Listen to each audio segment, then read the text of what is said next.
సత్వర న్యాయమే లక్ష్యంగా స్వదేశీ నేర న్యాయ చట్టాల్ని తెచ్చామని కేంద్ర హోంమంత్రి అమిత్ షా తెలిపారు. పార్లమెంటు లైబ్రరీ హాల్ నుంచి నూతన న్యాయ చట్టాల అమలుపై ఆయన వివరణ ఇచ్చారు. ఈ చట్టాలపై 4 ఏళ్లకు పైగా చర్చ జరిగిందన్నారు. బ్రిటిష్ వాళ్లు తమ పాలనా వ్యవస్థను కాపాడుకునేందుకు చట్టాలను తెచ్చారన్న ఆయన 75 ఏళ్ల తర్వాత భారతీయ ఆత్మతో కూడిన చట్టాల అమల్లోకి వచ్చినట్లు వివరించారు. పాత చట్టాల్లో పోలీసుల హక్కులకు మాత్రమే రక్షణ ఉండేదన్న అమిత్ షా ఇకపై బాధితులు, ఫిర్యాదుదారుల హక్కులకు రక్షణ ఉంటుందని చెప్పారు. కొత్త చట్టాలపై ఏ పార్టీ ప్రతినిధులతో అయినా సమావేశానికి తాను సిద్ధమన్నారు.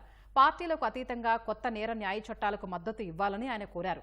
కొత్త చట్టాలతో నేర నిరూపణ రేటు 90% వరకు ఉంటుందన్న కేంద్ర హోంమంత్రి నేరాల సంఖ్య తగ్గుతుందని జోసన్ చెప్పారు. నూతన చట్టాల ప్రకారం తొలి కేసు మధ్యప్రదేశ్లోని గ్వాలియర్లో మోటారు సైకిల్ దొంగతనం కింద నమోదైందని అమిత్ షా వివరించారు.